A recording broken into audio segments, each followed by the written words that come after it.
buenos días, bienvenidos a esta nueva entrega de su telediario 1+1. Hoy jueves 7 de julio, casi concluyendo esta primera semana oficial del mes 7, que va bastante rápido y está bastante húmeda. De hecho, ayer volvieron a caer lluvias esporádicas, por lo menos aquí en el Distrito Nacional, de modo que es importante seguir atentos y seguir las informaciones que al respecto emite el COI. Pero bueno, la principal información del día de hoy sigue estando relacionada al controversial caso de la Operación Medusa. Ayer, muy tarde en la noche, para ser precisa, a las 11:27 de la noche, el ministro de la Presidencia, Lisandro Macarrulla, publicó un tuit en su cuenta oficial donde señalaba que de acuerdo a las facultades de la Ley de Función Pública le solicitaba al presidente de la República, Luis Abinader, una licencia. Y ahí están viendo en pantalla donde él señalaba que iba a tomar esta licencia como ministro de la Presidencia. Como ustedes saben, esto guarda una relación bastante directa con los nuevos hallazgos y las reacciones en relación al caso Operación Medusa, que ya está en la fase de instrucción. El Ministerio Público ha depositado un expediente bastante grande, tiene más de 12.000 páginas, y sobre el mismo, lo impactante aquí, y es por eso la reacción del ministro, es que hay una de las empresas, MAT Construcciones, cuya presidencia actualmente, en el momento en que se otorgó este contrato, que fue un contrato vinculado a la construcción del plan de humanización, que es la construcción del recinto de Las Parras, donde albergarían parte de la población de las Nuevas Victorias, está nada más y nada menos que un hijo del ministro de la Presidencia, que de hecho lleva el mismo nombre que él. Ayer, una información relevante en relación a este caso fue que justamente la empresa MAT Construcciones respondía a la Cámara de Cuentas, por lo menos se hacían pública parte de la respuesta que había dado a la Cámara de Cuentas cuando ésta realizó su auditoría. Y parte de lo que señalaba la encuesta, la empresa, es que varias de las imputaciones o reclamos que se le hacían en esa auditoría, la responsabilidad no recaía directamente sobre ella, sino sobre la Procuraduría General de la República. Por ejemplo, se cuestionaba el hecho de que el Comité de Compras y Contrataciones, al momento de adjudicar, no contaba con las 5 personas reglamentarias que exige la ley. Y la empresa dice, bueno, por eso no es una responsabilidad de nosotros. De igual manera, se cuestionaba el estado de deterioro de parte de las obras que hizo la empresa, y la empresa señalaba que eso se debe a que, como ustedes saben, esa obra se paró, pero que eso tampoco era una responsabilidad de ella. ¿Qué me parece a mí relevante en este sentido? Es determinar si esta empresa recibió presión y si finalmente pagó soborno para ser adjudicada. Eso es lo relevante porque el modus operandi, según lo que han dicho varios testigos, y recordemos que dice el Ministerio Público que tiene más de 400 testigos en relación a este caso, el modus operandi es que se presionaba a las empresas y que accedían a pagar un 20%, escuchen esto, un 20% de sobornos, y que por esa suma se ha identificado más de 1.000 millones de pesos. O sea, aquí lo relevante sería determinar si efectivamente esta empresa accedió a pagar ese soborno y si es imputable. Y lo digo porque por lo menos en 2 entrevistas que son públicas, hasta ayer ministro de la Presidencia, Lisandro Macarrulla, garantizaba, él daba fe, decía que efectivamente él daba fe de que todo lo que se había hecho ahí se había hecho de acorde a la ley y que él era corresponsable, en esas mismas palabras lo dijo. Entonces a mí me parece que definitivamente es una buena decisión, porque independientemente de que el Ministerio Público para mí ha sido muy responsable en llevar estas investigaciones hasta este nivel, estamos hablando del hijo de una persona que no solamente es un alto funcionario, sino también se le conoce por ser uno de los primeros empresarios que conformaron parte del gabinete de Luis Abinader cuando ni siquiera era presidente. Se creó una especie de gabinete sombra, así se le llama en Europa, y ahí estaba Lisandro Macarrulla. Bueno, pues me parece bien la decisión de Lisandro Macarrulla de tomarse esta licencia, porque eso permite que el Ministerio Público pueda seguir haciendo sus investigaciones sin que eso entonces represente un cuestionamiento para un gobierno que ha hecho de la lucha contra la corrupción y la impunidad una de sus principales banderas. No obstante señalar que, claro que sí, el Ministerio Público ha demostrado para mí que ha tenido y ha actuado con independencia, pero creo que se hace más fácil el camino para que finalmente salga toda la verdad y se haga justicia en este caso, que es lo que uno aspira como ciudadanos. Y bueno, también en relación a este mismo caso de la operación Medusa, sigue dominando la opinión pública y hay muchísimos más detalles. Vamos a ver, si me avisa producción se la tenemos, una nota que ha realizado nuestro colega, el periodista Guillermo García, donde da cuenta de algunos detalles que han estado saliendo en relación a este profuso caso de la operación Medusa. La mañana de este miércoles, los abogados del ex procurador buscaban que el cuarto juzgado de la instrucción dejara sin efecto unas querellas contra su defendido. Este cuarto juzgado de la instrucción se inhibió para que sea el tercer juzgado de la instrucción que decida, alegando que fue este el tribunal designado para conocer el juicio preliminar del caso Medusa. El abogado del ex procurador Jean Alain Rodríguez, Carlos Balcácer, descalificó con palabras insultantes a una persona que no quiso revelar su nombre, pero que según él quiere hacerle daño a su defendido. Hay una rata ahí que dice que filmó a Jean Alain, pero no puede decir que le entregó dinero a Jean Alain. Una rata humana. ¿Quién es? No le conozco el nombre, es indeseable personaje. Pero lo que yo sé es que él no puede haber dicho nunca que le entregó dinero a Jean Alain. Evadió referirse a la acusación del Ministerio Público, alegando que no le ha sido entregada. Algunas periodistas privilegiadas reciben la acusación primero que los abogados y que los imputados. Nosotros le vamos a elevar instancia a esas periodistas para que por favor nos faciliten la acusación, porque no la tenemos, nadie la tiene. El ex procurador permaneció por alrededor de 2 horas hasta que pasado el mediodía fue trasladado de vuelta a la cárcel de Najayo, donde cumple prisión preventiva desde hace más de 1 año y aún no hay fecha para iniciar el juicio preliminar.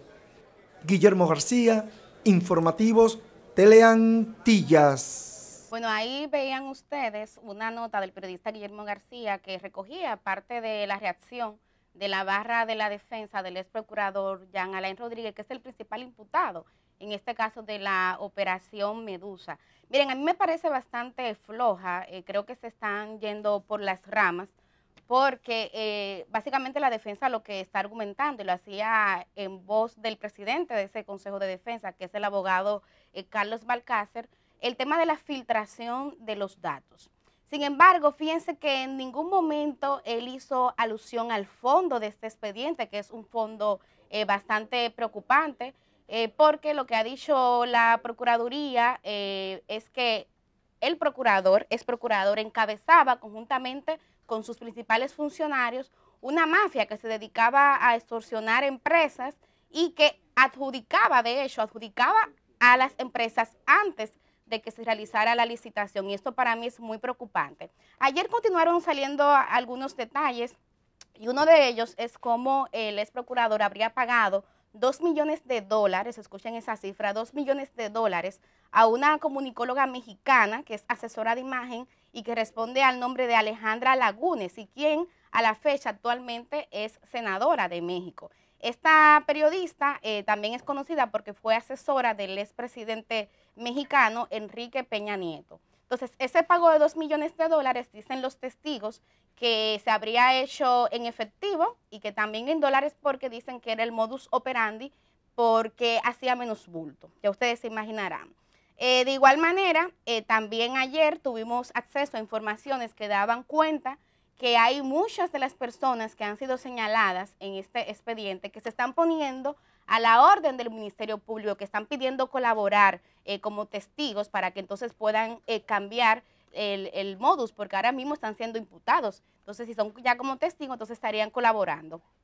Se calcula que hay 800 millones de pesos que ya han sido recuperados, además de algunos bienes producto de esta actitud del Ministerio Público. Y yo quiero detenerme un poco aquí para señalar lo positivo que es esto. Ciertamente, la impunidad es un caldo de cultivo para la corrupción. La certeza de que usted puede hacer lo que sea, que usted puede festinar los recursos públicos y que usted no va a tener consecuencias, ese es el primer caldo de cultivo para la corrupción. siempre he señalado que una de las aristas que más me preocupa de este caso Operación Medusa es que se trata de un dinero que fue destinado por el Estado Dominicano, de los impuestos que paga usted y que pago yo, para garantizar derechos a personas privadas de libertad. Oigan el nombre de ese plan, el plan de humanización del sistema carcelario en República Dominicana. Simplemente ese dinero se tomó para pagar sobornos como este o como en el caso de esta periodista y hoy senadora mexicana, para que sirviera de soporte a una campaña presidencial a la que iba a aspirar el ex procurador Jean Alain Rodríguez. Vamos a dar seguimiento a este caso, hay muchísimos detalles, repito, son más de 12,000 páginas, más de 400 testigos y ustedes saben que como imputados hay 21 empresas y 42 personas. Pero bueno, vamos a seguir avanzando. Otra información relevante en este jueves es ya la confirmación oficial de que en República Dominicana se ha detectado el primer caso de viruela símica o viruela del mono, como se le conoce de manera popular. Vamos a hacer un contacto ahora con nuestra periodista Paola Mateo para que nos cuente los detalles que ha confirmado de manera oficial el Ministerio de Salud Pública. Adelante, Paola. Las autoridades sanitarias informaron que el joven de 25 años tuvo contacto con al menos 4 personas, las cuales se encuentran bajo vigilancia. Luego de revisar las sospechas clínicas iniciales, pues en nuestros laboratorios se confirma que por el método de PCR, que Ronald le va a explicar, salió positivo el paciente. O sea, se confirma que el paciente tiene la viruela del mono. Asimismo, dieron a conocer que el paciente presenta salpullidos en algunas partes del cuerpo, incluyendo sus genitales. El día de ayer nosotros recibimos a un paciente quien se encontraba presentando síntomas de fatiga, la cual se presenta el 28 de junio, una vez llega a nuestro país. Evaluamos que el paciente durante la semana pasada presentó sintomatología que cruza con la historia parecida a la de la enfermedad del mono, por lo que se activa el cerco epidemiológico y la vigilancia de este paciente.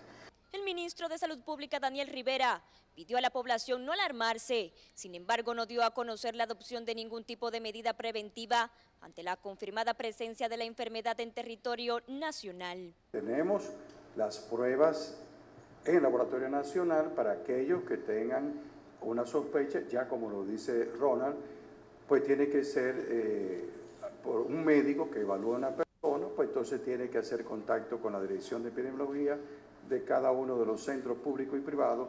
Rivera agregó que el nivel de contagio es muy bajo en quienes fueron vacunados contra la viruela tradicional y que éstas poseen un 85% de inmunización. Sin embargo, aclaró que la población nacida después de los años 80 no está inoculada contra esa patología.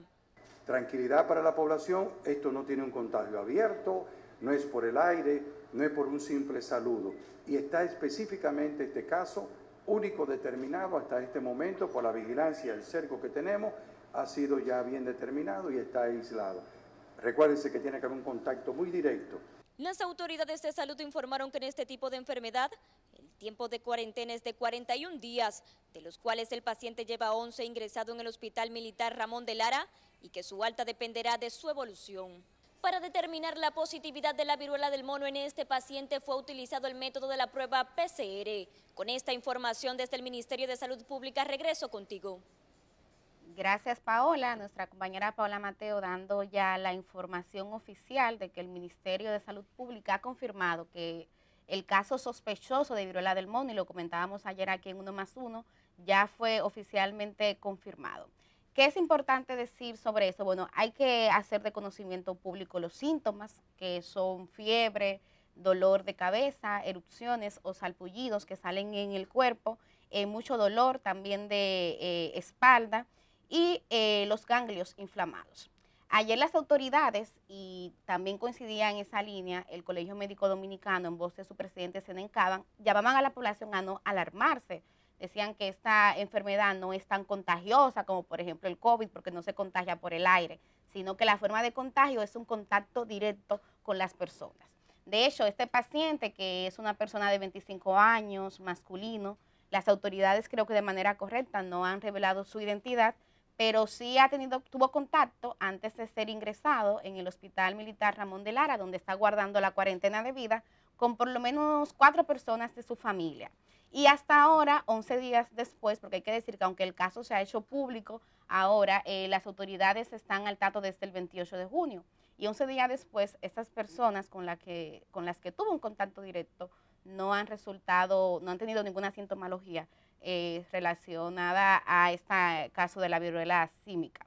Entonces, yo creo que aquí lo importante es que todos y todas estemos alerta, mantener las medidas de higiene, el lavado de manos. Creo que si algo positivo nos dejó el COVID-19 es que modificó en un sentido mejor los hábitos que teníamos en relación a la higiene, el lavarse las manos, el usar siempre alcohol. Creo que eso hay que mantenerlo y bueno, pues seguir alerta. Ayer las autoridades también hacían énfasis en que por el momento no era necesario establecer ninguna restricciones, ni siquiera con el tema de los vuelos, porque dicen que los países donde ya se ha detectado casos de viruela del mono, por ejemplo, en Europa hay varios, en América del Norte, pues tampoco han tomado restricciones y no hay una cantidad de casos alarmantes. Pero ya lo saben, confirmado que en República Dominicana tenemos ya el primer caso de la viruela símica. Y bueno, hoy es 7 de julio y justamente se cumple un año del asesinato del presidente haitiano Jovenel Moïse.